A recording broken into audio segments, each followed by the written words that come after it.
تو کیا اولاد کی دعا سے اگر مرحوم والدین کے ساتھ آگے کوئی بڑا معاملہ ہو رہا ہو تو اللہ تعالیٰ بخش سکتا ہے؟ میں اپنے والدین کی بخشش کے لیے دعا کرتا ہوں، بالکل، اور دعا کرتا ہوں کہ وہ مجھ سے خوش ہو جائیں۔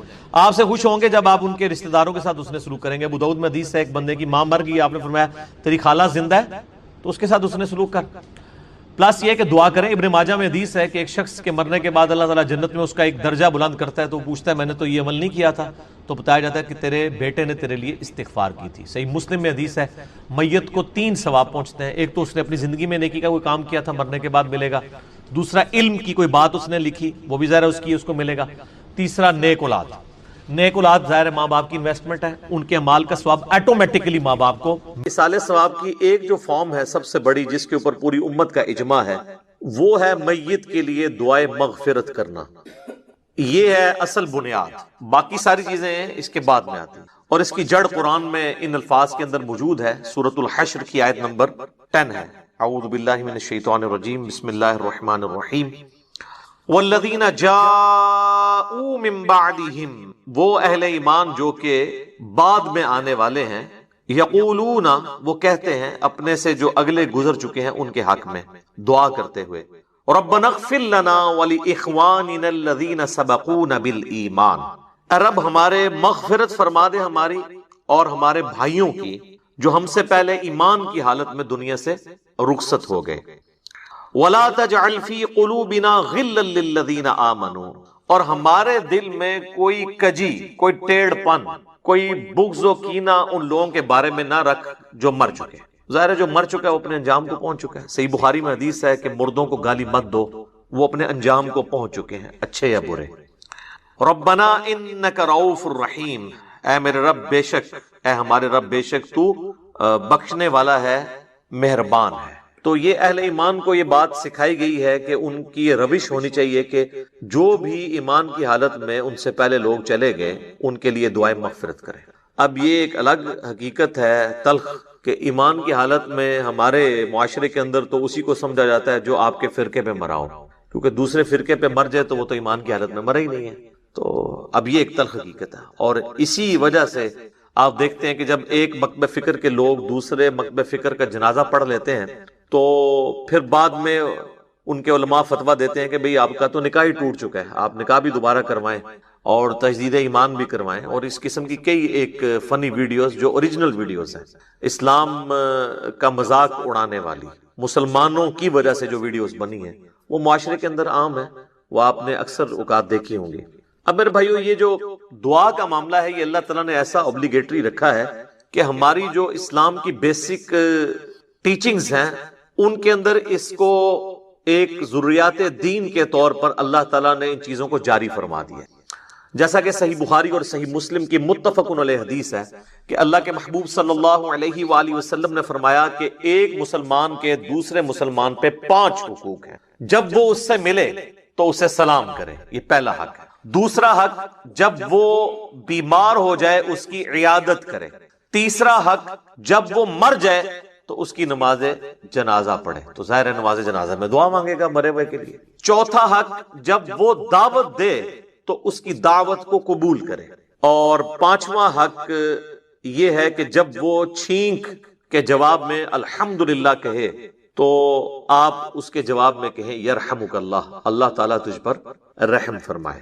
تو یہ 5 بنیادی حقوق ہیں، جس میں تیسرا حق ایک مسلمان کی نماز جنازہ پڑھنا ہے، اور نماز جنازہ میں ظاہر ہے کہ دعا اللہ تعالیٰ نے اس کے اندر بلٹ ان رکھ دی ہے۔ صحیح مسلم میں ایک حدیث ہے کہ اللہ کے محبوب صلی اللہ علیہ وآلہ وسلم نے فرمایا کہ جس کے جنازے میں 40 ایسے لوگ شریک ہوں جو اللہ تعالیٰ کے ساتھ شرک نہ کرتے ہوں تو اللہ تعالیٰ ان 40 لوگوں کی شفاعت اس میت کے حق میں قبول و منظور فرما دے گا، یعنی اس کی مغفرت فرما دے گا۔ تو یہ بہت بڑی فضیلت ہے۔ تو یہ بھی مرے ہوئے بندے کو زندہ لوگوں کی طرف سے پہنچنے والی ایک نفع مند چیز ہے، آپ اسے ایصال ثواب کہہ لیں، آپ اس کو دعائے مغفرت کہہ لیں، کوئی بھی۔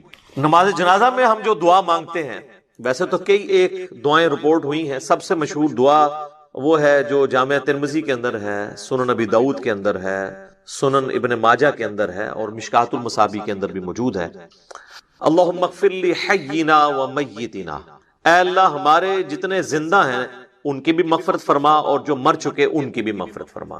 اللہم اغفر لحینا و میتنا و شاہدنا و غائبنا، اور جتنے یہاں پہ موجود ہیں ان کی بھی، اور جو یہاں پر موجود نہیں ان کی بھی، وصغیرنا و کبیرنا، اور جتنے ہمارے چھوٹے ہیں اور جتنے ہمارے بڑے ہیں، وذکرنا و انثانا، اور جتنے مرد ہیں اور جتنی عورتیں ہیں۔ اللہم من احییتہ منا فاحیہ علی الاسلام، اے اللہ جب تک تو ہمیں زندہ رکھے تو اسلام پر زندہ رکھنا۔ ومن توفیتہ منا فتوفہ علی الایمان، اور جب ہمیں موت آئے تو ایمان کی حالت میں موت آئے، آمین۔ اچھا مزے کی بات دیکھیں کہ اس میں میت کا ذکر صرف ایک دفعہ ہے، باقی سب زندوں کے لیے دعائیں ہیں۔ اور یہ جو جنازے کی ایکٹیویٹی بیسیکلی رکھی اس لیے گئی ہے کہ ایک تو آپ اپنے مسلمان بھائی کا حق پورا کریں گے، اور دوسرا آپ وہاں پہ جا کے اپنی موت کو یاد کریں، نہ کہ وہاں پہ بھی جا کے آپ واٹس ایپ میسیجز دیکھ رہے ہوں۔ آپ دیکھ رہے ہیں کہ میت کو دفنایا جا رہا ہوتا ہے اور لوگوں کے فون بج رہے ہوتے ہیں۔ کئی لوگ تو یعنی میت کو دفنانے کے لیے قبر میں اترے ہوتے ہیں نا، تو ان کے بھی فون وہاں پہ بج رہے ہوتے ہیں۔ یعنی یہ ہماری کمٹمنٹ کا لیول ہے آخرت کے ساتھ اور دنیا کے ساتھ، یہ آپ کمپیریزن کر سکتے ہیں۔ پھر اس سے اگلا ورژن ہے، سنن ابی داؤد میں حدیث ہے کہ جب اپنے بھائی کو دفنا چکو تو اس کی قبر پر کھڑے ہو کر اس کے قبر میں سوالات کی استقامت کے لیے دعا کرو۔ یہ نبی الاسلام نے حکم دیا۔ ایک تو ویسے ہمارے یہاں پہ عموماً لوگ نماز جنازہ کے بعد دعا مانگنا شروع کر، تو وہ تو کوئی ثابت نہیں ہے۔ وہ جس سنن ابی داؤد یا سنن نسائی کی حدیث کا سہارا لیتے ہیں وہ تو الفاظ ہی کچھ اور ہیں۔ وہ یہ کہ جب اپنے بھائی کے لیے جنازہ پڑھو تو خلوص سے اس کے لیے دعا مانگو، تو وہ یہ کہتے ہیں کہ جنازہ پڑھنے کے بعد مانگو، حالانکہ اس چیپٹر کی آپ ہیڈنگ دیکھ لیں، وہ جنازے کے اندر پڑھے جانے والی دعاؤں کا ذکر ہو رہا ہے۔ اور یہاں پہ کیا ہوتا ہے کہ ہمارے جو حنفی بھائی ہیں بریلوی اور دیوبندی، ان کا جنازہ تو 1 منٹ کا بھی مشکل سے ہوتا ہے، اور بعد میں دعا جو ہے وہ 5 سے 10 منٹ کی ہو رہی ہوتی ہے۔ دیوبندی نہیں مانگتے، اور ان سے پوچھے کیوں نہیں مانگتے، وہ کہتے ہیں ثابت نہیں ہے۔ اور جب ان سے یہ پوچھیں کہ یہ جو فرض نماز کے بعد آپ اجتماعی دعا کرتے ہیں، ویسے تو اکیلے جو مرضی آپ کریں، یہ کہاں سے ثابت ہے؟ وہ کہتے ہیں یہ علماء نے جاری کی ہے تاکہ امت سے دعا اٹھ نہ جائے۔ تو کیا صرف دیوبندی علماء کو یہ حق حاصل ہے کہ وہ دین میں چیزیں خود سے انجیکٹ کریں گے؟ بریلویوں کو کوئی حق حاصل نہیں ہے؟ حقیقتاً تو دونوں کو کوئی حق حاصل نہیں، یہ دونوں نے ہی دین کے اندر اپنی طرف سے چیزیں داخل کر دی۔ اصل دعا جو ہے وہ قبرستان میں دفنانے کے بعد آپ نے قبر کے اوپر کھڑے ہو کر کرنی ہے، دفنانے کے دوران بھی ہے، صحیح سند کے ساتھ۔ مشکات المصابیح کے اندر موجود ہے، کتب ستہ میں سے یہ ابو داؤد ہے، یہ ترمذی کے ریفرنس ہے کہ آپ نے دفناتے ہوئے یعنی 3 مٹھیاں کم از کم مٹی کی بھر کے ڈالنی ہے قبر کے اوپر، بسم اللہ وعلی ملت رسول اللہ، اللہ کے نام سے شروع کرتا ہوں اور رسول اللہ کی ملت کے اوپر، تو یہ آپ نے پڑھ کے اس کے اوپر ڈالنی ہے۔ پھر دفنانے کے بعد جب آپ نے دعا مانگنی ہے تو ظاہر ہاتھ اٹھا کے مانگنی ہے۔ یہ بعض لوگوں کو ایک مسئلہ ہو جاتا ہے کہ شاید قبر پہ اگر ہاتھ اٹھا کے دعا مانگی تو یہ کوئی شرک ہو جائے گا۔ شرک تو تب ہوگا جب آپ مردے سے مانگ رہے ہوں گے، آپ اللہ سے مانگ رہے ہیں۔ صحیح مسلم میں اوپر تلے کئی احادیث ہیں کہ نبی الاسلام نے بقیع غرقد قبرستان میں جا کر 3 دفعہ دعا کی ہاتھ اٹھا کر، اور 3 دفعہ پھر ہاتھوں کو واپس لے گیا۔ تو یہ تو سنت ہے، اس میں کوئی حرج نہیں ہے۔ قبرستان میں بھی آپ ہاتھ اٹھا کے دعا کر سکتے ہیں۔ پھر قبرستان میں دفنانے کے بعد میت کے لیے دعا کرنا، اور پھر قبر کے اوپر اتنی دیر بیٹھنا کہ جتنی دیر ایک اونٹ کو نحر کر کے اس کا گوشت تقسیم کیا جائے۔ تو یہ صحیح مسلم کے اندر حضرت عمر ابن عاص کی وصیت ہے، انہوں نے اپنے بیٹے کو وصیت کی تھی کہ جب میں مر جاؤں میری قبر پہ اتنی دیر بیٹھے رہنا کہ جتنی دیر ایک اونٹ کو نحر کر کے اس کا گوشت تقسیم کیا جاتا ہے، یعنی 2 سے 2.5 گھنٹے، تاکہ میں اپنی قبر کے ساتھ مانوس ہوں، اور تاکہ میں یہ جان لوں کہ میں نے اپنے رب کے آئے ہوئے فرشتوں کو کیا جواب دینا ہے۔ اب وہ اس لفظ کو بھی لوگ پکڑتے ہیں، وہ کہتے ہیں جان لوں کا مطلب یہ ہے کہ وہ باہر سے کوئی آواز لگائے گا۔ تو اگر آواز ہی لگانی ہوتی تو حضرت عمرو ابن عاص اپنے بیٹوں کو کہہ دیتے کہ بھی تم نے جو ہے نا میری قبر پہ کھڑے ہو کے اذان دے دینی ہے تاکہ مجھے پتہ چل جائے۔ یہاں پہ لوگ دیتے ہیں نا اذان، پوچھے کہاں لکھی ہے، وہ کہتے ہیں منع کہاں ہے۔ تو اس اعتبار سے تو آپ دین میں جو مرضی داخل کر لیں۔ وہ تو میرے بھائی جنازے کی بھی اذان منع تو کہیں پہ نہیں ہے، ہم کیوں نہیں دیتے کہ نبی الاسلام نے نہیں دی۔ عیدین کی اذان نہیں ہوتی، منع تو کوئی نہیں ہے۔ وہ کہتے ہیں نہیں جی وہ بخاری مسلم میں حدیث ہے کہ نبی علیہ السلام عید کی اذان نہیں دیا کرتے تھے۔ سر یہ حدیث تو آپ کے کام کی نہیں ہے، آپ نے حدیث یہ دکھانی ہے کہ نبی علیہ السلام عید کی اذان سے منع فرمایا کرتے، نہیں دیا کرتے تو وہ آپ نہ بھی بتائیں، ہمیں پتہ ہے کہ نہیں دیا کرتے تھے، نہیں تو بہت سارے کام بھی نہیں کیا کرتے تھے۔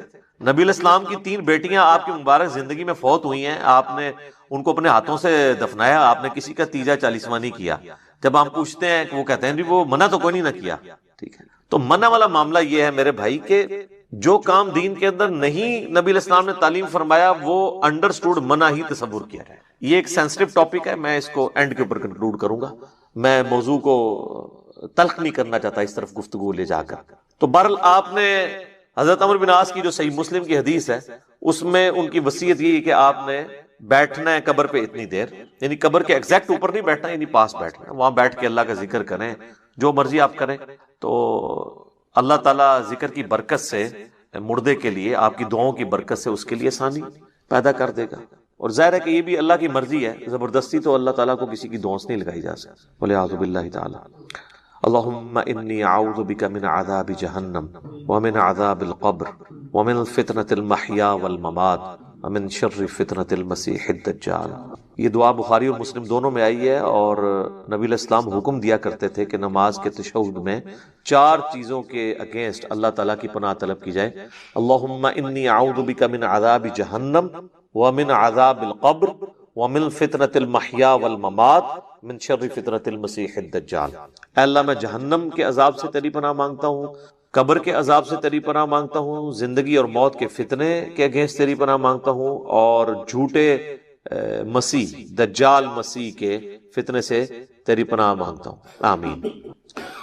اچھا, دفنانے کے بعد اذان دینا بھی کوئی ثابت نہیں ہے, اور اس طریقے سے ہمارے دیوبند اور بریلوی حضرات جو ہے نا وہ میت کو دفنانے کے بعد نا سرہانے پہ کھڑے ہو کر نا سورۃ البقرہ کی شروع کی آیات تلاوت کرتے ہیں, اور پاؤں والی سائڈ پہ سورۃ البقرہ کی آخری آیات تلاوت کرتے ہیں. یہ روایت موجود ہے, لیکن یہ روایت جو ہے فیبریکیٹڈ روایت ہے. یہ روایت شعب الایمان امام بیہقی کی کتاب میں ہے, مشکات المصابیح کے اندر موجود ہے, لیکن اس کے اندر ایوب نام کا ایک متروک راوی ہے, یعنی جس سے حدیثیں لینا محدثین نے چھوڑ دی, ریجیکٹڈ پرسنالٹی.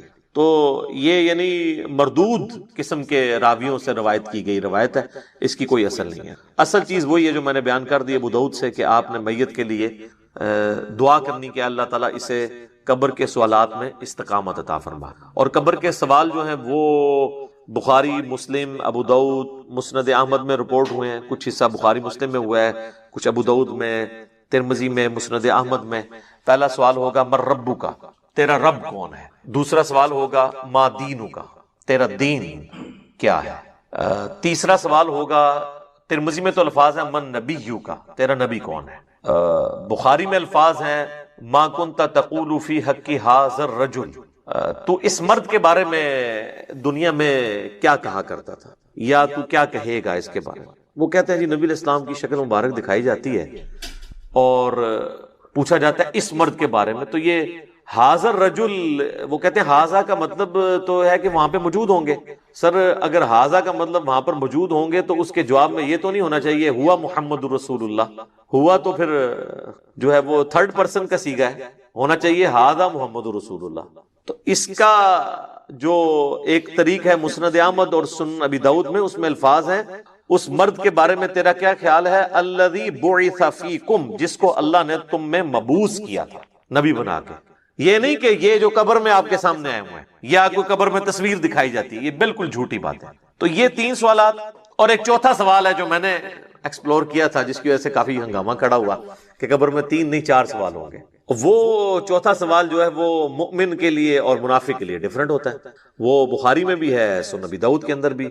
مؤمن جو ہے وہ تینوں سوالوں کے جواب دیتا ہے, تو فرشتے چوتھا سوال کرتے ہیں کہ تجھے کیسے پتا چلا, تو وہ کہتا ہے کہ میں نے اللہ کی کتاب پڑھی اور نبی علیہ السلام کے نبی ہونے کی تصدیق کی. تو اللہ کی کتاب اگر پڑھی نہیں ہوگی تو تصدیق کیسے کریں گے, یہ کتاب پڑھیں گے تو آپ تصدیق کریں گے. تو اور منافق کہتا ہے ہائی ہاتا لا ادری, ہائے افسوس مجھے کچھ پتا نہیں, مجھے کچھ پتا نہیں.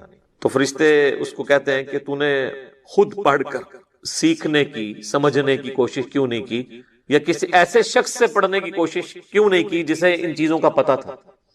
دونوں معنی درست ہیں. تو جب تک آپ خود اللہ کو سیریس نہیں لیں گے آپ سچائی تک پہنچ نہیں سکتے. تو اس لیے میں نے کہا تھا قبر میں 3 نہیں 4 سوال ہونے ہیں, اور چوتھا سوال جو ہے وہ تمام سوالات کی جان ہے. اگر زندگی میں پتا چل جائے تو پہلے 3 سوالوں کا جواب کے لیے تیار ہونا آپ کے لیے آسان ہو جائے گا, ادروائز تو مشکل ہو جائے گا. بہرحال ایک ضمناً یہ بات تھی. تو قبر پہ بھی آپ نے دعاؤں میں مردوں کو یاد رکھنا ہے. اس کے بعد عام حالت میں بھی آپ جب قبرستان جائیں گے تو آپ کو دعا سکھائی گئی ہے. صحیح مسلم میں الفاظ ہیں السلام علیکم اہل الدیار من المؤمنین والمسلمین وَإِنَّا إِن شَاءَ اللَّهُ بِكُمْ لَلَاحِقُونَ نَسْأَلُ اللَّهَ لَنَا وَلَكُمُ الْعَافِيَةَ۔ تم پر سلامتی ہو اے مؤمنین اور مسلمین جو اس قبرستان کے اندر دفن ہو، خواہ مرد ہو یا عورت ہو۔ السلام علیکم اہل الدیار من المؤمنین والمسلمین وَإِنَّا إِن شَاءَ اللَّهُ بِكُمْ لَلَاحِقُونَ، اور اللہ نے چاہا تو ہم بھی عنقریب تمہارے ساتھ آ کے ملنے والے ہیں، ظاہر ہم نے بھی مرنا ہے۔ اور پھر سات الفاظ ہیں کہ ہم تم سے تمہارے لیے اور اپنے لیے اللہ کے حضور عافیت کا سوال، نسأل اللہ لنا ولکم العافیہ، ہم اللہ سے سوال کرتے ہیں تمہارے لیے اور اپنے لیے عافیت کا۔ یہ دعا ہے۔ تھوڑے بہت الفاظ کے فرق کے ساتھ صحیح مسلم میں اور دعائیں بھی ہیں، بل یہ سب سے آسان دعا، یاد رکھنی بھی آسان ہے۔ ایک دعا ہے جامع ترمذی کے اندر السلام علیکم یا اہل القبور، وہ روایت اصول محدثین پہ ضعیف ہے، اصل دعا یہی ہے۔ بلکہ صحیح مسلم میں ایک حدیث ہے، عائشہ کہتی ہیں کہ نبی علیہ السلام ایک دفعہ میرے ساتھ بستر پہ لیٹے تھے، تو تھوڑی دیر بعد آپ نے یہ محسوس کیا کہ میں سو گئی ہوں، تو آپ علیہ السلام چپکے سے اپنے بستر سے نکلے اور بقیع غرقد مدینے کے قبرستان کی طرف چلے گئے۔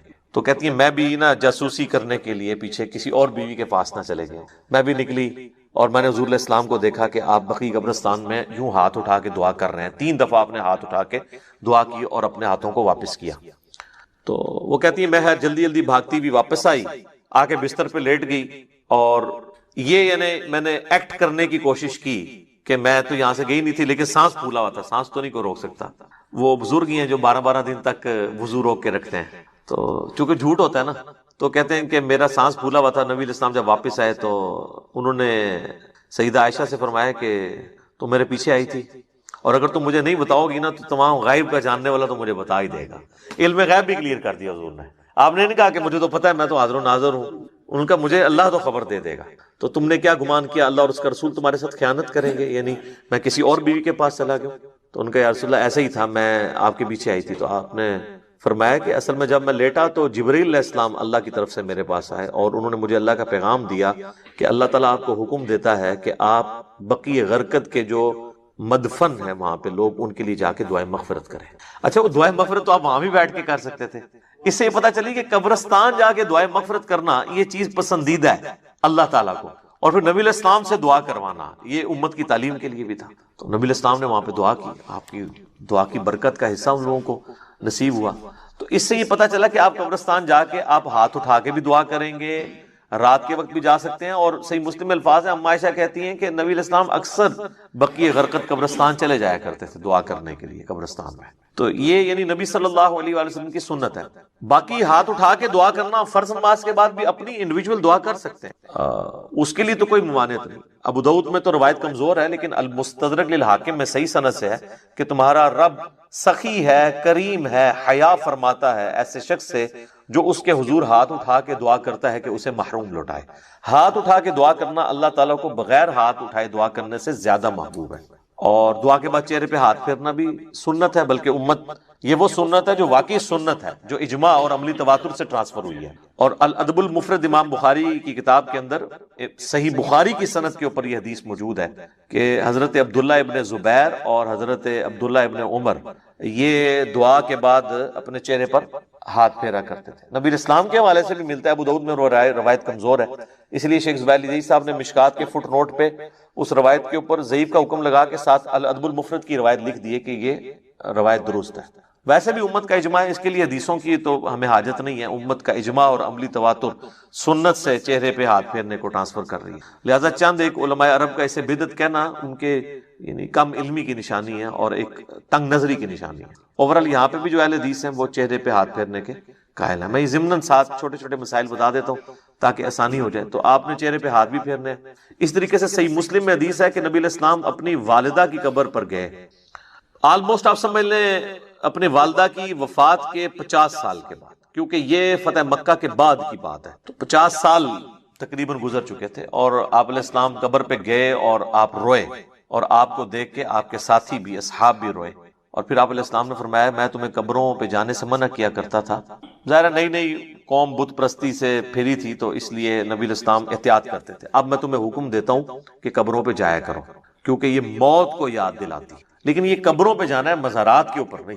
مزارات پہ تو سیلفیاں ہوتی ہیں اور بہت کچھ ہوتا ہے جس کا دین سے کوئی تعلق نہیں. جہاں پہ اللہ اور اس کے محبوب صلی اللہ علیہ وآلہ وسلم کی نافرمانی کے کام ہوتے ہو نا، وہاں پہ آپ نے جانا بھی نہیں ہے. سنن نبی داؤد میں حدیث ہے کہ ایک صحابی نے کہا کہ میں نے منت مانی ہے کہ میں اونٹ قربان کروں گا مقام بوانا پہ جا کے. بعض روایتوں میں آیا کہ 100 اونٹ.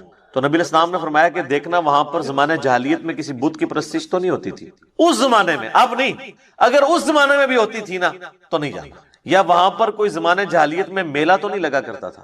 انہوں نے دونوں چیزیں جب رسول اللہ کو کنفرم کی تو آپ صلی اللہ علیہ وآلہ وسلم نے پھر ان کو اجازت دے دی، ٹھیک ہے کہ تم کرو. پھر آپ علیہ السلام نے فرمایا کہ ایسی منت نہ پوری کرو جو تمہیں یعنی عاجز کر دے، اس طرح کی منت نہ مانو، اور اگر مانی ہے تو اس کو منت کو پورا نہ کرو. اور اللہ کی نافرمانی میں بھی منت نہ مانی جائے، اور جو اللہ کی نافرمانی میں ہوگی آپ نے اس کا کفارہ بھی نہیں دینا ہوگا. جیسے میرا بیٹا ہوا تو اس کی چٹکیاں فلاں دربار پہ جا کے منواؤں گا، تو اب یہ ساری منت اس کو توڑ بھی دیں، توڑنا واجب ہے اور کفارہ بھی نہیں. اگر کوئی صحیح کوئی منت مانی تھی تو آپ اس کا کفارہ ادا کریں گے.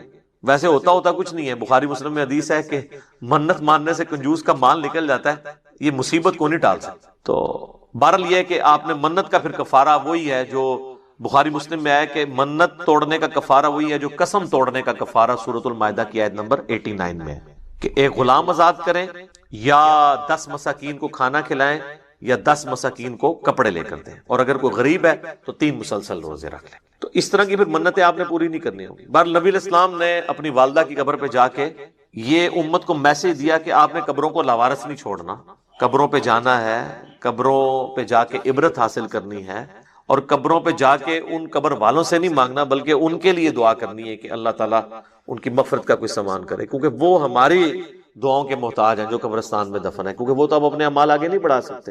تو جو ہم پیچھے بچ گئے ہیں ہماری ذمہ داری ہے ہم ان کے لیے جا کے دعائے مغفرت والا معاملہ کریں. اچھا، اسی طریقے سے صحیح بخاری اور صحیح مسلم دونوں میں حدیث ہے کہ نبی علیہ السلام کو ایک صحابی کی وفات کی خبر ملی تو نبی علیہ السلام نے دونوں ہاتھ یوں بلند کر کے، حتیٰ کہ صحابہ کہتے ہیں ہم نے آپ کے بغلوں کی سفیدی بھی دیکھی، کیونکہ آپ کا اکثر لباس تہمد اور اوپر چادر ہوتی تھی. اگر آپ نے کرتا نہ پہنا ہو اور صرف چادر اوپر لی ہوئی ہو اور یوں ہاتھ اٹھائیں تو بغلوں کی سفیدی ظاہر ہو جاتی ہے. تو آپ نے کہا اے اللہ ابو عامر کو بخش دے اور اسے کثیر مخلوق پر فضیلت عطا فرما. تو اس سے ثابت ہوا کہ مرے ہوئے شخص کے لیے ہاتھ اٹھا کے آپ دعا کر سکتے ہیں ان الفاظ کے ساتھ. اور ایک اور حدیث ہے صحیح مسلم کے اندر، ام سلمہ کہتی ہیں کہ جب میرے خامن فوت ہوئے ابو سلمہ تو نبی علیہ السلام ہمارے گھر تشریف لائے تو آپ صلی اللہ علیہ وآلہ وسلم نے ہمیں صبر کی تلقین کی، اور آپ علیہ السلام نے پھر ابو سلمہ کے لیے دعا کی کہ اے اللہ اسے بخش دے اور اسے اپنے ہدایت یافتہ لوگوں میں بلند درجہ عطا فرما، اور اے اللہ اس کے جو پیچھے لوگ بچ گئے ان پہ تو خلیفہ ہو جا، یعنی اس کی کمپنسیشن تو فرما دے، اور اے اللہ اس کی قبر کو نور سے تو بھر دے. یہ آپ صلی اللہ علیہ وآلہ وسلم نے ان کے لیے دعا کی، اور اس میں یہ بھی الفاظ ہیں کہ قبر کو گشادہ کر دے اور نور سے بھر دے. یہ تعزیت کی دعائیں ہیں جو آپ کر سکتے. باقی قبرستان جا کے آپ جنازہ اگر آپ کا رہ گیا تو آپ قبرستان جا کے قبر پہ کھڑے ہو کے بھی جنازہ پڑھ سکتے ہیں. بخاری مسلم دونوں میں حدیث ہے کہ ایک بوڑھی عورت جو مسجد نبوی کی صفائی کیا کرتی تھی جب وہ فوت ہو گئی تو صحابہ نے رسول اللہ کو نہیں بتایا اور راتوں رات جنازہ پڑھ کے دفنا دیا. کچھ دن کے بعد نبی علیہ السلام نے پوچھا کہ وہ عورت نظر نہیں آ رہی تو بتایا گیا کہ وہ تو فوت ہو گئی ہے. تو حضور نے فرمایا کہ مجھے اس کی قبر پہ لے جاؤ. تو اب حضور علیہ السلام کو کسی صحابی نے یہ نہیں کہا کہ یا رسول اللہ آپ تو ہر مومن کی قبر میں جاتے ہیں تو 3 دن پہلے تو آپ تشریف لے گئے ہوں گے، آپ کو تو پتہ ہی ہوگا کہ یہ مر چکی ہے. اس زمانے میں یہ عقیدے نہیں ہوا کرتے تھے، نہ کسی کے دماغ میں ہوتا تھا. تو رسول اللہ صلی اللہ علیہ وسلم کو وہ قبر پہ لے گئے تو آپ علیہ السلام نے جا کے وہاں پہ قبرستان میں اس کی قبر پہ کھڑے ہو کر جنازہ پڑھا. یہ غائبانہ نماز جنازہ نہیں ہوتا کیونکہ اس میں تو قبر سامنے ہوتی ہے، اور اس کا طریقہ یہ ہوتا ہے کہ آپ نے قبر کی ایسی سائڈ پہ کھڑے ہونا ہے کہ آپ کا قبلہ کی طرف رخ ہو اور قبر آپ کے سامنے ہو. اور پھر آپ علیہ السلام نے واپسی پر فرمایا، مسلم شریف میں ڈیٹیل ہے، اس میں الفاظ ہیں کہ یہ قبریں اندھیروں میں ڈوبی ہوئی تھی، اللہ نے میرے جنازہ پڑھنے کی برکت سے انہیں نور سے بھر دیا. اب یہ سبحان اللہ تو آپ نے بول دیا ہے، لیکن اس کا جو ایک تلخ پہلو ہے کہ نبی کی دعا کی برکت سے کسی کافر کی قبر جو ہے نا وہ نور سے نہیں بھر سکتی، کیونکہ کافر کے بارے میں تو نص قطعی ہے قرآن کی. وہ تو سورہ توبہ میں آپ 70 دفعہ بھی دعا کریں ہم نہیں قبول کریں گے، منافقین کے لیے، کافروں کے لیے. تو یہ مسلمانوں کی قبریں تھیں نمبر 1. اور مسلمان ظاہر بریلوی دیوبندی اہل حدیث نہیں، اس زمانے کے مسلمان. میں صحابہ نہیں کہتا ورنہ آپ کہیں گے گستاخی ہو گئی ہے. آپ خود ہی پوچھ لیجیے گا پھر کون لوگ ہوں گے جو حضور کی زندگی میں فوت ہو چکے ہیں ایمان کی حالت میں. اچھا، تو نبی علیہ السلام نے فرمایا کہ نور سے اللہ تعالیٰ نے ان کی قبروں کو بھر دیا. اچھا، پہلے اندھیروں میں تھی، اور اس سے یہ بھی پتا چلا کہ رسول اللہ کی برکت کیا ہے کہ آپ کے جنازہ پڑھنے کی برکت سے اللہ تعالیٰ نے آپ کی دعا کی برکت سے ان کو یہ نفع عطا فرمایا. اب یہ حضور کی دعا ہی ہے، باقی تو جنازہ تو صحابہ نے بھی ان کا پڑھا ہوگا. ٹھیک ہے، یہاں تو لوگ کہتے ہیں بزرگ جنازہ پڑھ لیں تو جناب سمجھو کہ اگلے پچھلے سارے مردے بخشے گئے. تو جنازے تو ان کے بھی ہوئے ہوئے تھے، لیکن حضور کے جنازہ پڑھنے سے فرق پڑا، ویسے تو نہیں پڑا. اس طرح بخاری مسلم میں حدیث ہے، نبی علیہ السلام ایک جگہ سے گزر رہے تھے تو آپ کا خچر بے دک گیا اور آپ رک گئے. تو صحابہ نے پوچھا یا رسول اللہ کیوں رکے ہیں؟ آپ نے فرمایا ان 2 قبر والوں کو عذاب ہو رہا ہے. کسی صحابی نے نہیں کہا کہ کشف القبور ہے، ہمارے جو گھوڑے کے قدموں سے خاک نکل کے جو ہمارے گھوڑے کے نتھرے میں بیٹھے گی، وقت کا بڑے سے بڑا غوث بھی اس مرتبے کو نہیں پہنچ سکتا. جب غوث قبروں کے اندر جھانک کے دیکھ لیتے ہیں تو یا رسول اللہ ہم بھی ابھی دیکھ لیتے ہیں. وہ تو حضور سے پوچھ رہے کہ یا رسول اللہ یہ کیا ہے، قبر کے اندر کیا ہو رہا ہے؟ سب کہانی ہے. غوث پر سارے فیل کرتے ہیں. میرا میکینیکل انجینئرنگ دا فارمولا کو غوث پڑھ کے نا ویکھ کے میں لکھ کے دینا، لکھ کے انہوں دیکھ کے پڑھ کے دس دے. زبانی نے بڑی دور دی گل ہے، اور میں صرف کہہ رہا ہوں پڑھ کے بتا دے، سمجھا تو مجھے پتا ہے کہ وہ سکتا ہی نہیں ہے جب تک اس نے انجینئرنگ نہیں کی ہوگی. اور ان کا تو دعویٰ ہے نا کہ اللہ کو تو انجینئرنگ آتی ہے نا جی، کہ اللہ ان کو سکھاتا ہے تو پھر سکھا دے اللہ ان کو. سب کہانیاں بنائی ہوئی انہوں نے. تو نبی علیہ السلام فرمایا کہ ایک پیشاب کے چھینٹوں سے نہیں بچتا تھا، دوسرا چغلی کھایا کرتا تھا. پھر آپ علیہ السلام نے ایک ٹہنی درخت کی توڑی، اس کے 2 حصے کیے اور اسے لگا دیا دونوں قبروں پہ. آپ نے فرمایا جب تک یہ ہری رہیں گی نا ان کے عذاب میں تخفیف ہوگی. اب یہ حضور کے ہاتھوں کی برکت ہے. لوگوں نے پھر آگے ضرب تقسیمیں لگا دی کہ جی وہ ٹہنیاں جو ہے اللہ کا ذکر کریں گی اور ذکر کرنے کی برکت سے یہ ہوگا. اور سب ٹہنیاں لگانے سے کیا ہونا ہے؟ وہ رسول اللہ کے مبارک ہاتھوں کی برکت تھی. اور اسی کو پھر ایکسٹراپولیٹ کیا نا انہوں نے قبروں پہ جو پھول ڈالتے ہیں. تو پھر آپ پھول نہ ڈالیں، جو نبی علیہ السلام نے کیا آپ وہی کام کریں. آپ ضرور ٹہنی لگائیں، اور یہاں پہ لوگ لگا بھی دیتے ہیں دفناتے وقت سرانے سائڈ کے اوپر. تو آپ سنت کے اوپر، اسی سنت کے اوپر عمل کریں. تو آپ نے فرمایا ایک پیشاب کے چھینٹوں سے نہیں بچتا تھا اور ایک چغلی کھایا کرتا تھا. بظاہر ایک دیکھنے میں معمولی سے گناہ ہے، لیکن ان کا عذاب یہ یعنی ان کو دیکھنا پڑا. تو نبی صلی اللہ علیہ وآلہ وسلم کے اس عمل کی برکت سے ان تک یہ نفع پہنچا. تو یہ تو حضور کی برکات ہے. تو بعض لوگ یعنی نبی علیہ السلام کے قبرستان جنازہ پڑھنے سے غائبانہ نماز جنازہ کی طرف جاتے ہیں. غائبانہ نماز جنازہ یہ نہیں ہے. صحیح بخاری میں موجود ہے نبی علیہ السلام نے نجاشی کا نماز جنازہ غائبانہ پڑھا اور آپ کو اللہ تعالیٰ نے وحی کے ذریعے بتایا. تو آپ نے فرمایا کہ تمہارا بھائی جو ہے وہ نجاشی فوت ہو گیا، تو اس کے لیے 4 تکبیریں کہیں. تو امام بخاری نے اس پہ باب نہیں باندھا کہ غائبانہ نماز جنازہ کا جواز. امام بخاری کو پتا تھا یہ نجاشی کی خصوصیت ہے، کیونکہ نجاشی کی تو وہ حیثیت نہیں تھی جو رسول اللہ کے اور اصحاب کی تھی. حضور کے نزدیک سب سے لاڈلے صحابہ، جن میں ٹاپ آف دا لسٹ حضرت زید ابن حارثہ، جن کا نام قرآن میں ہے سورۃ الاحزاب میں. حضور کے منہ بولے بیٹے، اور وہ جنگ موتا میں شہید ہوئے. تو بخاری کے الفاظ ہیں، آپ مدینہ شریف میں رو رہے ہیں کہ میرے زید کو شہید کر دیا گیا، میرے جعفر کو شہید کر دیا گیا، عبداللہ بن رواحہ کو شہید کر دیا گیا. اور پھر مسلمان اللہ کی تلواروں میں سے ایک تلوار یعنی خالد بن ولید پر متفق ہوئے ہیں. تو وہ اپنی فوج بچا کے واپس لانے میں کامیاب ہو گئے رومن امپائر کے اگینسٹ. لیکن نبی علیہ السلام نے ان کا کوئی نہیں کہا کہ اٹھو تو زید پہ نماز جنازہ غائبانہ پڑھے. تو یہ غائبانہ نماز جنازہ کیٹاسٹرافک کنڈیشن میں اگر کوئی کفر کی سرزمین میں مر گیا ہے، وہاں پہ اس کا کوئی یعنی نماز جنازہ پڑھنے والا نہیں ہے، تو آپ یہاں پہ ضرور پڑھیں.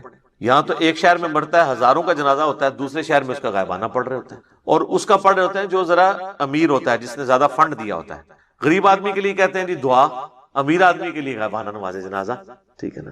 تو نہ آپ کی دعاؤں سے کوئی فرق پڑ رہا ہے نہ نماز جنازوں سے، کیونکہ آپ تو سب کچھ دنیا داری کے لیے کر رہے ہیں. تو یہ جو ایٹیچیوڈ ہے، پھر اس کے اوپر چندے اکٹھے کرنا. آپ پتہ نا ہمارے تو یہاں ایک بہت بڑی جماعت رہی ہے جس نے غائبانہ نماز جنازہ کو ایک ایکٹیویٹی بنا کے اس طرح پریزنٹ کیا اور یعنی ہلچل مچا کے رکھ دی، اور اس میں پھر چندے اکٹھے کیے. تو یہ بھی ایک یعنی لوگوں کی جیبیں ہتھیانے کا ایک ذریعہ بن گیا ہے. حالانکہ مردے کے لیے تو دعا کرنی ہے کہ اللہ تعالیٰ اس کے لیے کوئی آسانی والا معاملہ فرمائے. تو نبی صلی اللہ علیہ وآلہ وسلم نے دعا کے حوالے سے جو چیزیں تعلیم فرمائی ہیں میں نے کوشش کی ہے کہ آپ تک پہنچیں.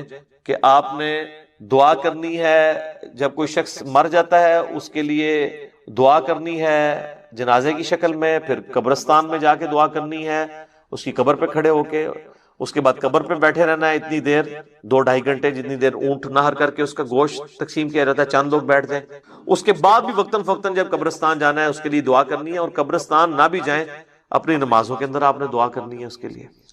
تو کئی ایک دعائیں ہیں، آپ یہ دعا تو ضرور کریں اپنے نماز کے تشہد میں. بخاری مسلم میں حدیث ہے جب تم تشہد پڑھ چکو، دروشی پڑھ چکو، تو جو چاہو اپنے رب سے مانگو. تو کم از کم اپنے ماں باپ کے لیے دعا مانگیں، رب ارحمہما کما ربیانی صغیرا، اے رب ان دونوں پر رحم فرما جس طرح انہوں نے بچپن میں مجھے پالا تھا. رب اجعلنی مقیم الصلاۃ ومن ذریتی ربنا وتقبل دعاء ربنا اغفر لی ولوالدی وللمؤمنین یوم یقوم الحساب. اللهم ربنا آتنا فی الدنیا حسنۃ وفی الآخرۃ حسنۃ وقنا عذاب النار. اللهم انی اعوذ بک من عذاب جہنم ومن عذاب القبر ومن فتنة المحیا والممات ومن شر فتنة المسیح الدجال. آمین. یہ ساری دعائیں جتنی بھی آپ کو دعائیں یاد ہیں وہ آپ پڑھیں. مشکات المصابیح کی آپ پہلی جلد میں تشہد کی دعاؤں کے بیان میں چلے جائیں تو آپ کو کئی ایک دعائیں مل جائیں گی، وہ یاد کریں. قرآن میں جتنی دعائیں آئی ہیں وہ آپ مانگ سکتے ہیں، اس موقع پہ مانگیں. تو یہ میت کے اوپر، مرے ہوئے شخص کا حق ہے زندوں کے اوپر کہ اس کے لیے دعا کریں. وہ بات وہیں سے شروع ہوئی تھی سورۃ الحشر کی آیت نمبر 10 سے. ربنا اغفر لنا ولاخواننا الذین سبقونا بالایمان. جو ایمان کی حالت میں دنیا سے چلے گئے ہیں، اے اللہ ان کو بخش دے، ہمارے بھائیوں، ان کے لیے دعا کرنی چاہیے. یہ ایصال ثواب کا سب سے بڑا ذریعہ ہے اور سب سے زیادہ زور اسی کے اوپر ہونا چاہیے. اس کے علاوہ بھی ذریعہ موجود ہے لیکن جو اصل بنیاد ہے وہ ہے دعا. اب آ جائیں جو باقی ذرائع ہیں. اس کی اصل وہ حدیث ہے جو صحیح مسلم کے اندر موجود ہے کہ اللہ کے محبوب صلی اللہ علیہ وآلہ وسلم نے فرمایا کہ جو شخص مر جاتا ہے نا تو اس کے تمام اعمال منقطع ہو جاتے ہیں، یعنی اب کوئی عمل وہ کر نہیں سکتا. سر میں یہ الفاظ جب پڑھتا ہوں نا یا بیان کرتا ہوں میں کانپ اٹھتا ہوں کہ جو مر گیا اب وہ کچھ نہیں کر سکتا. ایک بار سبحان اللہ کی بھیک بھی نہیں مانگ سکتا کہ میں ایک سیکنڈ مجھے مل جائے کہ میں سبحان اللہ کہا. آپ صلی اللہ علیہ وآلہ وسلم نے فرمایا سوائے 3 اعمال کے. مسلم شریف کے الفاظ ہیں. نمبر 1 صدقہ جاریہ، یعنی اس نے اپنی زندگی میں کوئی نیکی کا کام کیا، کہیں کنواں کھدوا دیا تھا، کہیں مسجد بنوا دی تھی، کوئی یتیم خانہ بنوا دیا تھا، اور اس طرح کی چیز جو اس کے مرنے کے بعد بھی جاری رہی، جس میں اس نے اپنی انویسٹمنٹ کی تھی مالی طور پر یا فزیکلی، تو وہ اس کو ثواب ملے گا. اور جینون ہے، ظاہر ہے کہ اس میں ہم اسے کوئی نفع نہیں پہنچا رہے، اس کے اپنے کیے ہوئے اعمال کا ثواب اسے ہم انڈائریکٹلی اس طرح پہنچا رہے ہیں کہ ہم اگر اس کنویں سے پانی پیتے ہیں تو جتنے لوگ پیئیں گے اس کا ثواب اسے ملے گا. دوسرا فرمایا کہ علم نافع، جو نفع مند علم ہے، اگر کسی نے دنیا میں کوئی نفع مند علم پھیلایا تھا تو اس کے مرنے کے بعد اس کو ثواب ملے. تو اس کے لیے تو میرے پاس دنیا میں اگر کوئی سب سے بڑی مثال ہے نا تو وہ صحیح بخاری اور صحیح مسلم ہے. ان ائمہ کو جو اللہ نے اتنی بڑی بات سجھائی کہ انہوں نے نبی علیہ السلام کی سنت کو ریٹن ریکارڈ کے طور پر جمع کیا. آج نا 1200 سال تو ہو چکے ہیں، کوئی ان کے پائی کی کتاب لا نہیں سکا. اب تو ویسے ہی بھول جائیں آپ. وہ حدیث کا بھی جو پیریڈ تھا وہ پہلے 500-600 سال کا تھا، اس کے بعد تو سب کے سب جو ہے نا وہ ناقل ہی ہیں پرانے بزرگوں کے. لا الہ الا انت سبحانک انی کنت من الظالمین. اور قرآن میں بھی ہے کذالک ننجی المؤمنین، ہم مومنین کو بھی نجات دیں گے جس طرح یونس کو دی تھی اس دعا کی برکت سے. میرا تو کلپ ہے مصیبت اور پریشانی سے بچاؤ کے 3 وظائف، اس میں سے ایک وظیفہ یہ ہے، دوسرا حسبنا اللہ ونعم الوکیل، تیسرا یا حی یا قیوم برحمتک استغیث. صبح شام کے اذکار جو ہیں وہ اگر فرض نماز سے پہلے کر لیے جائیں تو فجر کا وقت داخل ہونے کے بعد صبح کے اذکار کر سکتے ہیں آپ. ٹھیک ہے، ٹھیک ہے جی، ختم سحری کے فوراً بعد چاہے فجر پڑی ہو، کیوں؟ وہ صبح کے اذکار ہیں. ٹھیک. اور شام کے اذکار، چونکہ شام کے اذکار ہیں، آپ غروب آفتاب سے پہلے کر لیں، سب سے افضل وقت وہ ہے. ورنہ آپ مغرب کے بعد کر لیں، افضل وقت یہ ہے کہ مغرب سے پہلے کریں. ٹھیک. شام کے اذکار ہیں وہ رات کے نہیں ہیں، مغرب میں تو رات شروع ہو جاتی ہے. فی النار. اعوذ باللہ السمیع العلیم من الشیطان الرجیم من ہمزہ ونفخہ ونفثہ. بسم اللہ الرحمن الرحیم. رب اشرح لی صدری ویسر لی امری واحلل عقدۃ من لسانی یفقہوا قولی. بسم اللہ الرحمن الرحیم. ان اللہ وملائکتہ یصلون علی النبی یا ایہا الذین آمنوا صلوا علیہ وسلموا تسلیما. اللہم صل علی محمد وعلی آل محمد کما صلیت علی ابراہیم وعلی آل ابراہیم انک حمید مجید. اللہم بارک علی محمد وعلی آل محمد کما بارکت علی ابراہیم وعلی آل ابراہیم انک حمید مجید. اللہم ربنا آتنا فی الدنیا حسنہ وفی الآخرۃ حسنۃ وقنا عذاب النار. ربنا آتنا من لدنك رحمة وهيئ لنا من أمرنا رشدا لا إله إلا أنت سبحانك إني كنت من الظالمين حسبنا الله ونعم الوكيل يا حي يا قيوم برحمتك أستغيث ولا حول ولا قوة إلا بالله العلي العظيم آمین۔ سورۃ الانبیاء سورت نمبر 21 سے سٹارٹ کریں گے۔ آج پارہ نمبر 17 کا بھی آغاز ہو رہا ہے اور پہلی سورت الانبیاء ہے۔ قرآن حکیم میں اس کا نمبر 21 ہے اور یہ مکی سورتوں میں سے ایک سورت ہے، اور مکی سورتوں کا جو اسلوب ہے وہ عقیدہ توحید سے متعلق ہے، فکر آخرت سے متعلق ہے۔ اس میں بھی اسپیسیفکلی آخرت میں اللہ تعالی جو انسانوں کو اٹھائے گا اس کے حوالے سے ڈسکشن ہے، اور مختلف انبیاء کرام علیہم السلام سے متعلق جو ان کو مختلف قوموں میں بھیجا گیا، ان کے جو حالات و واقعات مختلف جگہ قرآن پاک میں رپورٹ ہوئے، کمبائنڈ فارم میں آپ کو یہاں پر ملیں گے۔ اسی نسبت سے اس کا نام سورۃ الانبیاء ہے۔ اس میں حضرت ابراہیم علیہ السلام کا ذکر خیر بھی ملے گا، عیسیٰ علیہ السلام کا، سیدہ مریم کا، اور باقی انبیاء کرام کا۔ بعض کا نام آیا ہے، بعض کا تھوڑا تفصیلی ذکر آیا ہے، اور کنکلوژن اس کی اللہ کے محبوب صلی اللہ علیہ وآلہ وسلم کو جو اللہ تعالیٰ نے ٹائٹل دیا وما ارسلناک الا رحمتا للعالمین، اس پہ جا کر یہ سورت کنکلوڈ ہوگی۔ انبیاء کرام علیہم السلام سے متعلق عقیدہ کیا ہونا چاہیے، اور انبیاء کرام کا اپنا کیا عقیدہ ہوتا تھا، یہ دونوں چیزیں اس سورت کے اندر بیان ہوگی۔ عام آدمی جس نے قرآن کبھی ترجمے سے نہیں پڑھا، اس سے اگر پوچھا جائے کہ سورۃ الانبیاء میں کیا ہوگا، تو عموماً جو آپ کو ان پڑھ جاہل قسم کے لوگ علماء میں سے بھی اور واعظین میں سے بھی، وہ آپ کو یہی کہتے سنائی دیں گے کہ جی اس میں انبیاء کرام کی خوبصورتی کا بیان ہوگا، ان کی آنکھیں کیسی تھیں، ان کے بالوں کا رنگ کیسا تھا، وہ اس قسم کی باتیں بیان کرتے ہیں اور ممبروں سے کرتے ہیں۔ سورۃ الانبیاء سے بہتر اور کوئی صورت نہیں ہے بات بتانے کے لیے کہ انبیاء سے متعلق آپ کا کیا عقیدہ ہونا چاہیے، اور انبیاء کا عقیدہ توحید اپنا کیا تھا۔ یہ دونوں باتیں اس میں بیان ہوئی ہیں۔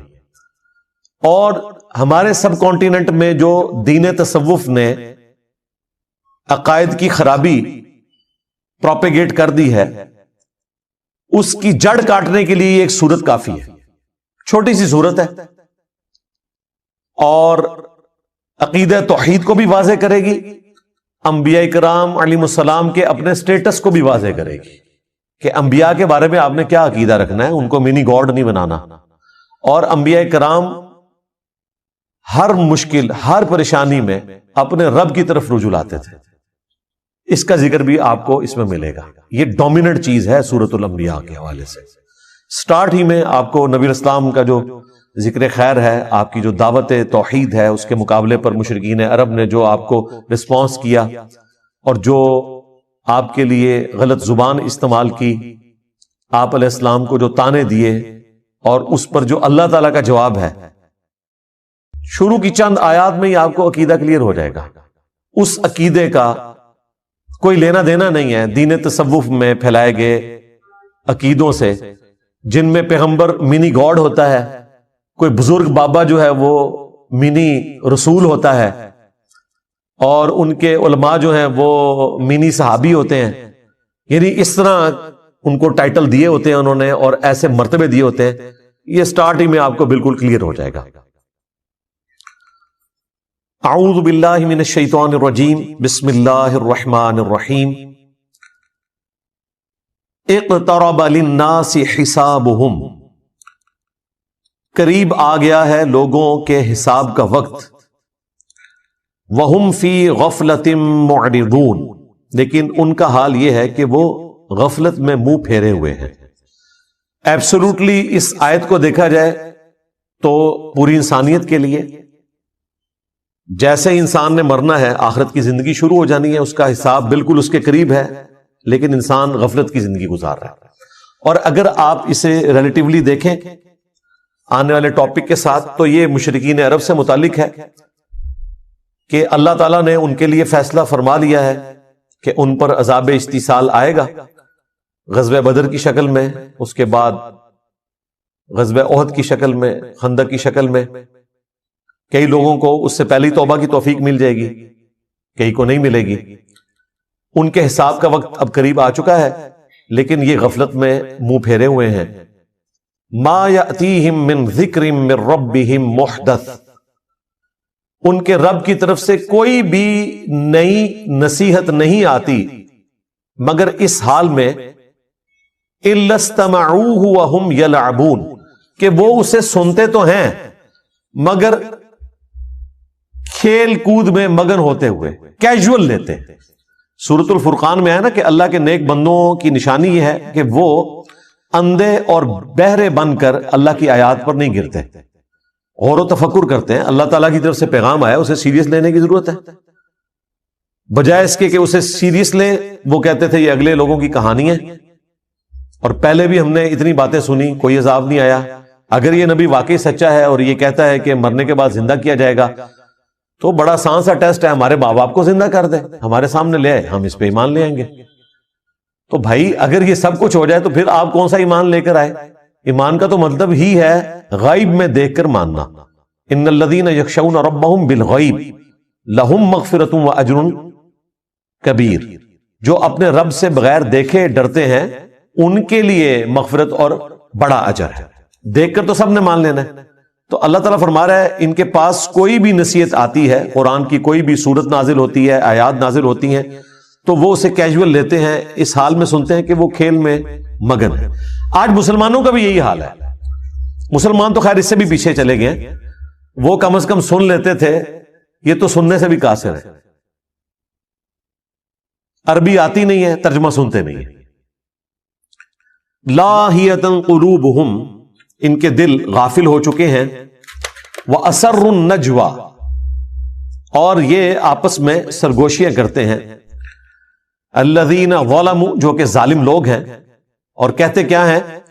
هَلْ هَذَا إِلَّا بَشَرٌ مِثْلُكُمْ، یہ تو نہیں مگر تمہارے جیسے ہی ایک انسان. یعنی نبی اسلام کے بارے میں وہ کہتے ہیں یہ تمہارے جیسے ہی ایک انسان ہے، اس نے جو دعوی پیغمبری کیا ہے اس میں اور ہم میں کوئی فرق نہیں. نعوذ باللہ.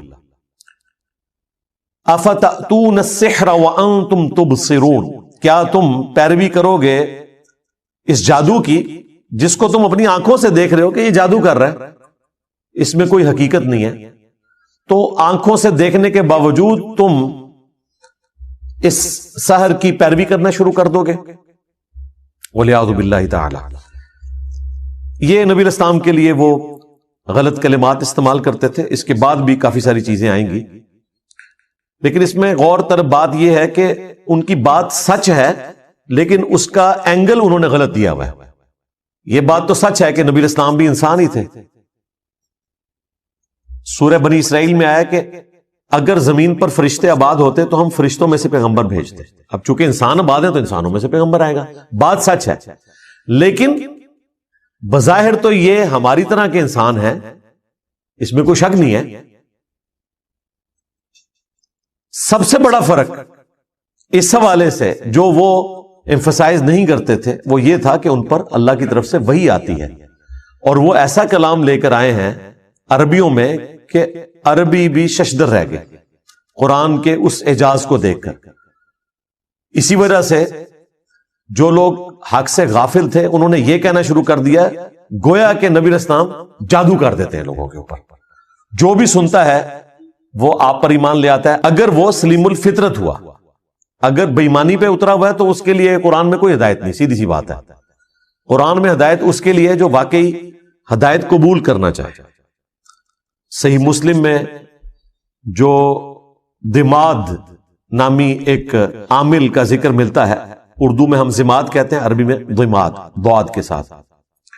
وہ جھاڑ پھونک کا کام کرتا تھا، صحیح مسلم شریف میں آتا ہے کہ وہ جب مکے میں آیا تو کچھ لوگوں نے اس سے کہا کہ اس طرح ہمارے ایک بڑے ڈائنامک انسان تھے، بڑی اچھی پرسنالٹی محمد صلی اللہ علیہ وآلہ وسلم کی، اور کچھ عرصے سے انہوں نے یہ باتیں کرنا شروع کر دی ہیں، ہمیں لگتا ہے کہ وہ غار ہرا میں جو گئے تھے وہاں پر ان کے اوپر کوئی آسیب کا سایہ ہو گیا، تو تم علاج کرنا جانتے ہو تو تم ان کا علاج کرو، کوئی جادو ہو گیا ان کے اوپر یا آسیب آ گیا۔ صحیح مسلم کے الفاظ ہیں کہ وہ نبی اسلام کے پاس آیا تو اس نے کہا کہ اے محمد اگر آپ چاہیں تو میں آپ کا علاج کر سکتا ہوں، آپ بتائیں کہ آپ کیا دعوت رکھتے ہیں، میں آپ کی بات سننا چاہتا ہوں تاکہ میں جج کروں۔ تو نبی اسلام نے ابھی قرآن تلاوت نہیں کیا، آپ نے صرف خطبے کے سٹارٹ کے الفاظ اس کے سامنے تلاوت کیے، ان الحمد للہ نحمده ونستعینه ونستغفره ونعوذ باللہ من شرور انفسنا ومن سیئات اعمالنا۔ یہ خطبہ جو میں سٹارٹ میں پڑھتا ہوں، اس نے کہا کہ ایک دفعہ مجھے دوبارہ سنائے، دوبارہ سنا تو اس نے کہا میں گواہی دیتا ہوں کہ آپ اللہ کے رسول ہیں۔ یہ کلام ایسا کلام ہے ہی نہیں ہے، ابھی قرآن نہیں پڑھا تھا، صرف خطبے کے الفاظ، اور ظاہر اس میں تو دعوت تھی نا، آپ نے گاڈ اورینٹڈ ہونا ہے۔ ساحروں کی گفتگو اس قسم کی تو نہیں ہوتی، شاعروں کی گفتگو اس قسم کی تو نہیں ہوتی، وہ تو خوابوں کی دنیا میں رہتے ہیں، وہ تو عشق مجازی کا شکار ہوئے رہتے ہیں، یہ تو گاڈ اورینٹڈ چیز، اور وہ بھی اتنی پرفیکشن کے ساتھ وہ ایمان لے آیا۔ اب اس فیلڈ کے ایکسپرٹ نے اسلام قبول کر لیا، ہونا تو چاہیے تھا جن لوگوں نے بھیجا تھا وہ سارے بھی مسلمان ہوتے، کیونکہ جس بندے کے اوپر ان کا تکیہ تھا وہ ایمان لے آیا، لیکن وہی ہوا جس طرح جادوگر ایمان لے آئے، فرعون نہیں ایمان لے کر آیا، حالانکہ فرعون کو ایمان لانا چاہیے تھا کہ اس کے اپنے جادوگر مان گئے کہ یہ جادو نہیں ہے۔ یہاں پر بھی کافروں کو مان لینا چاہیے تھا کہ زماد نے جب یہ بات کہہ دی تو پھر یقیناً نبی علیہ السلام ایک غیر معمولی انسان ہے، لیکن چونکہ وہ حق قبول نہیں کرنا چاہتے تھے، اللہ تعالیٰ نے ان کو ہدایت نہیں دی، تو پھر ان کے پاس بہانہ یہ ہوتا تھا کہ یہ جادو ہے، اگلے لوگوں کی کہانیاں ہیں۔ اب اس کے جواب میں نبی علیہ السلام نے اللہ کے حضور عرض کی، قال ربی یعلم القول فی السماء والارض، نبی علیہ السلام نے کہا کہ میرا رب خوب جانتا ہے جو بات کہی جاتی ہے آسمان میں اور زمین میں، وَهُوَ السَّمِيعُ الْعَلِيمُ، اور وہی سننے والا ہے، سب کچھ جاننے والا ہے۔ یعنی نبی علیہ السلام نے اپنے غم کی فریاد اپنے رب کے حضور رکھی، اور مشرکین عرب سے کہا کہ یہ جو کچھ تم باتیں کر رہے ہو نا میرے بارے میں، میرا رب خوب جانتا ہے، اسے تو پتا ہے کہ میں اللہ کا پیغمبر ہوں، ہر چیز سے وہ واقف ہے۔ بل قالوا اضغاث احلام، بلکہ وہ یہ بھی کہنا شروع ہو گئے کہ یہ پریشان خواب ہیں، بل افتراہ، بلکہ یہ خود سے انہوں نے گھڑ لیا ہے، بل ہوا شاعر، نہیں بلکہ یہ شاعر ہے، خود بھی ایک بات کے اوپر قائم نہیں ہے۔ دیکھیں اگر کسی شخص کو یہ پتا چل گیا کہ یہ سامنے والا بندہ کیا ہے تو وہ بار بار اپنا بیان تو نہیں بدلتا۔ تم نے ساحر کہا، چیپٹر کلوز کرو، نہیں تسلی نہیں ہوئی کیونکہ جھوٹ کہا ہوا تھا نا۔ کسی کو یہ لولی پاپ دے دیا کہ ان کو خواب آتے رہتے ہیں، وہ یہ بیان کرتے ہیں۔ بعض جگہ پہ آیا کہ یہ اساطیر الاولین ہے، اگلے لوگوں کی کہانیاں بیان کرتے ہیں۔ اچھا، بعض لوگوں کو انہوں نے کہا کہ انہوں نے اللہ پر جھوٹ باندھ دیا، اور بعض کو کہا کہ یہ شاعر ہے۔ اب اتنے زیادہ بیانات، جادوگر، دیوانہ، اگلے لوگوں کی کہانیاں، پریشان خواب، جھوٹ گھاڑ لیا ہے، شاعر ہیں، مجنون ہیں، یعنی یہ 7 تو میں نے انگلیوں پہ آپ کو گنوا دی گالیاں جو وہ دیا کرتے تھے اپنے نظام میں۔ اب اس کے اگینسٹ نبی الاسلام کو نبوت ثابت کرنے کے لیے وہ ڈیمانڈ کیا رکھ رہے ہیں؟ فَلْيَأْتِنَا بِآیَةٍ كَمَا أُرْسِلَ الْأَوَّلُونَ، اگر واقعی یہ پیغمبر ہے نا تو یہ اس طرح کے معجزات کیوں نہیں لے کر آتا جو معجزات اگلے لوگوں کو اگلے پیغمبروں کو دیے گئے تھے. یعنی یہ ہمیں خود ہی بتاتا ہے کہ موسیٰ علیہ السلام کے پاس عصا کا معجزہ تھا، وہ اژدہا بن جاتا تھا. عیسیٰ علیہ السلام مردوں کو زندہ کر دیتے تھے. تو اس قسم کا کوئی معجزہ یہ ہمیں بھی کر کے دکھائے، ہم مان لیں گے. اچھا، یہاں تک اگر بات دیکھی جائے تو لاجیکلی ان کی بات درست ہے کہ جو پیغمبر عوام کے سامنے اگلے انبیاء کے واقعات بیان کر کے اور ان کے معجزات بتا کر دعوی نبوت کر رہا ہے، تو اس کا منطقی نتیجہ یہ ہے کہ اس کے مخاطبین اس سے کہیں کہ اچھا یہ جو آپ بتا رہے ہیں آپ بھی کر کے بتائیں نا، تو ہم آپ پر ایمان لے آئیں گے. تو یہ ڈیمانڈ کوئی غلط نہیں تھی ان کی، لیکن اللہ کا فیصلہ کچھ اور تھا. اللہ تعالیٰ نے اس کے جواب میں کیا فرمایا؟ اس جگہ پر ہر جگہ جواب ڈیفرنٹ آئے گا. یہاں پر کیا جواب آیا؟ ما آمنت قبلہم من قریۃ اہلکناہا، ان سے پہلے جو بستیاں ہلاک کر دی گئیں ان کے رہنے والے بھی ایمان نہیں لے کر آئے تھے. افہم یؤمنون، تو کیا اب یہ لوگ ایمان لے آئیں گے؟ یعنی اللہ تعالیٰ نے اپنا ایک رول بتا دیا کہ اگلے انبیاء کے ماننے والوں کی ڈیمانڈ کے اوپر ہم نے منہ مانگے معجزات دکھائے، تو اس کا اینڈ رزلٹ یہی نکلا کہ ایمان وہ نہیں لے کر آئے. تو ان کے ساتھ بھی یہی ہونا ہے، اگر ہم نے ان کا منہ مانگا معجزہ دکھا دیا تو یہ ایمان نہیں لائیں گے. لیکن اس کے بعد رزلٹ کیا نکلے گا؟ وہ سورہ بنی اسرائیل میں اللہ تعالیٰ نے جب 9 معجزات کا ذکر کیا جو نبی علیہ السلام سے وہ ڈیمانڈ کرتے تھے، انہوں نے ایک پوری لسٹ ان کو پیش کی تھی کہ آپ آسمان پر چڑھ کر بتائیں، ہمارے سامنے چڑھیں اور ہمارے سامنے آپ کتاب لے کر اتریں، ہم مان لیں گے. آپ کا کوئی باغ ہو جس میں آپ نہریں رواں کر دیں، آپ کا سونے کا کوئی گھر ہو، اس قسم کی وہ ڈیمانڈ کرتے تھے. اس کے جواب میں اللہ تعالیٰ نے فرمایا کہ تم فرماؤ کہ میں بشر ہوں، رسول ہوں، میرا کام دعوت حق پیش کرنا ہے. یہ معجزات اللہ کے پاس ہے. اور پھر کئی جگہ پر قرآن پاک میں اس بات کا جواب اللہ تعالیٰ نے اس طریقے سے دیا کہ اگر ہم ان کو منہ مانگا معجزہ دکھا دیں گے پھر ان کے لیے وقت مقرر کر دیا جائے گا، پھر یہ توبہ نہیں کر سکتے. اگر ایمان نہیں لائیں گے تو ہلاک کر دیے جائیں گے، جس طرح کے اگلے لوگ ہلاک کر دیے گئے. سورۃ المائدہ کے اینڈ میں بھی آتا ہے نا، جب عیسیٰ علیہ السلام کے ماننے والوں نے کہا نا کہ آپ آسمان سے ہمارے لیے کھانا نازل ہونے کی دعا کریں، تو عیسیٰ علیہ السلام نے کیا کہا تھا کہ اگر تمہیں یہ منہ مانگا معجزہ دکھایا گیا اور یہ کھانا نازل ہوا اور پھر جس نے انکار کیا پھر اللہ تعالیٰ کی طرف سے عذاب آئے گا. یہ اللہ تعالیٰ نے فرمایا کہ میری طرف سے اعلان ہے، ان کو سنا دو. تو یہ اللہ تعالیٰ کا قانون ہے کہ جب منہ مانگا معجزہ پورا کیا جائے، اس پر انکار آئے تو پھر اللہ تعالیٰ اس قوم کو ہلاک کر دیتا ہے. لہٰذا یہ اللہ تعالیٰ کی رحمت ہے کہ منہ مانگا معجزہ نہ دکھایا جائے. رہا یہ وسوسہ آنا کہ ہو سکتا ہے کہ وہ ایمان لے آئیں، تو بھائی پورا ٹریک ریکارڈ ہے، لوگ ایمان نہیں لے کر آئے.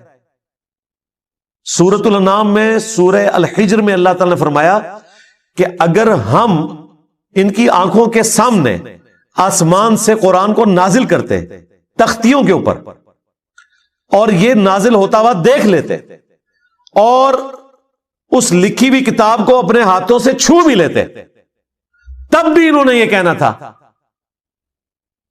کہ ہماری آنکھوں پر جادو کر دیا گیا. یعنی دل بے ایمان تھے اجتا ڈھیر. آپ یہ نہ سمجھے کہ اگر ان کی وہ ڈیمانڈ پوری کی جاتی تو انہوں نے مان لینا تھا. بالکل نہیں ماننا تھا. کیا جادوگروں کے ایمان لانے کے بعد فرعون نے مان لیا تھا کہ میرے ایکسپرٹس نے ڈکلیئر کر دیا ہے کہ یہ جادو نہیں ہے، یہ پیغمبر ہے؟ نہیں مانا. تو یہ اللہ کی رحمت ہے، منہ مانگا معجزہ نہ دکھانا. اگر منہ مانگا معجزہ دکھا دیا جائے تو پھر اللہ تعالیٰ کا عذاب آ جاتا ہے اور پھر وہ عذاب ٹلتا نہیں ہے. اگر کوئی اس وقت توبہ بھی کرے اس کی توبہ قبول نہیں ہے. یہی بات اللہ تعالیٰ نے یہاں کی. کیا ان سے پہلے لوگ جن کو ہم نے ہلاک کیا ان قوموں کو وہ ایمان لے آئے تھے جو یہ ایمان لے آئیں گے؟ اب اس سے یہ بھی پتا چل گیا کہ نبی علیہ السلام کو اللہ تعالیٰ نے کافروں کو دکھانے کی خاطر اس قسم کا کوئی معجزہ نہیں دیا جو کافر ڈیمانڈ کیا کرتے تھے. لہذا یہ دعویٰ کرنا کہ عبد القادر جیلانی نے مردہ زندہ کیا اور اس میں یہ رنگ بھرنا کہ چونکہ حضرت عیسیٰ علیہ السلام نے مردہ زندہ کیا تھا تو اس امت کے اولیاء جو ہیں وہ بنی اسرائیل کے پیغمبروں کی طرح ہیں، یہ کوئی آیت حدیث نہیں ہے، یہ ایک آپ سمجھ لیں قرآن و حدیث سے ڈڈکٹ ہوئی ہے بات، اور وہ صرف علماء کے لیے نہیں ہے، یہ پوری امت ہی نبیوں والا کام کر رہی ہے۔ کنتم خیر امت اخرجت للناس تأمرون بالمعروف وتنہون عن المنکر، یہ پوری امت ختم نبوت کی برکت سے نبیوں والا کام کر رہی ہے۔ اس اعتبار سے پوری امت بنی اسرائیل کے پیغمبروں کی طرح ہے، کام کرنے کے اعتبار سے، مرتبے کی نہیں بات ہو رہی، یہ ذہن میں رکھیے گا، انبیاء کے مرتبے کو کوئی نہیں پہنچ سکتا، کام کرنے کے اعتبار سے۔ اب جن کی پرائمری رسپانسبلٹی تھی دعوت حق پیش کرنا، یعنی کہ اللہ کے محبوب صلی اللہ علیہ وآلہ وسلم، ان کے مخالفین جو تانا دیا کرتے تھے، اس تانے کو ختم کرنے کے لیے بھی اللہ تعالیٰ نے نبی علیہ السلام کو عصا کا معجزہ یا مردہ زندہ کرنے کا معجزہ نہیں دیا۔ تو عبد القادر جیلانی تو شاہی کوئی نہیں، یہ ساری سٹوریاں کہانیاں بنائی ہوئی ہیں۔ پھر عبد القادر جیلانی کو بھی جسٹیفائی کرنے کے لیے نبی علیہ السلام سے متعلق بھی ایک جھوٹا واقعہ مشہور کر دیا کہ ایک صحابی کے بچے نے جو ہے وہ دوسرے بچے کو ذبح کیا، اور پھر نبی علیہ السلام کی دعوت کو جابر بن عبداللہ کی طرف منسوب ایک توبہ توبہ توبہ۔ قرآن تو بالکل اور بات کر رہا ہے۔ پھر ہمارے جو خادم رضوی صاحب تھے وہ کہتے ہیں کہ ممتاز قادری جو ہے وہ اپنی ایمبولینس سے باہر نکل آیا اور قبر پہ گئے تو 2 تلواریں اٹھائے باہر نکل آیا، اور جیسے ہی پولیس والے قریب آئے تو ڈر کے پھر دوبارہ لیٹ گیا۔ یہ میں کہہ رہا ہوں پوری دنیا نو بریلوی کر لو یار، اس طرح کا منظر دکھا کے، سب جھوٹ ہے، اس طرح نہیں ہو سکتا بھائی۔ اگر نبی علیہ السلام کو وہ معجزات نہیں دیے گئے نا تو باقیوں کو تو دینے کی ضرورت ہی نہیں ہے نا۔ باقیوں کو منوانا تو نہیں ہوتا، اللہ نے منوانا صرف پیغمبر کو ہوتا ہے۔ پیغمبر کے بعد کرامت کا کانسیپٹ یہ ہے کہ اللہ تعالیٰ کسی پہ کرم کرتا ہے، کوئی کر کے نہیں کچھ دکھا سکتا، یہ ذہن میں رکھیے گا کہ میں یہ کرنے لگا ہوں یا میں یہ کر سکتا ہوں۔ یہ صرف نبی کہہ سکتا ہے، وہ بھی اتنا جتنا اللہ اس کو بتائے، کیونکہ نبی کو منوانا ہوتا ہے، غیر نبی کو تو نہیں منوانا ہوتا۔ تو نبی علیہ السلام کے بارے میں کافر اتنی بڑی بڑی باتیں کر رہے ہیں، اور اس کی کنکلوژن اس اعتبار سے کر رہے ہیں کہ اچھا تو واقعی اگر نبی ہے نا، تو شاعر نہیں ہے، تجھے پریشان خواب نہیں آتے، تو نے اللہ پر جھوٹ نہیں باندھا، تو اگلے لوگوں کی کہانیاں بیان نہیں کرتا، تو جادوگر نہیں ہے، تو مجنون نہیں ہے، تو ٹھیک ہے جو تو نے خود معجزات بیان کیے نا ان میں سے کوئی ایک معجزہ کر کے دکھا تھا۔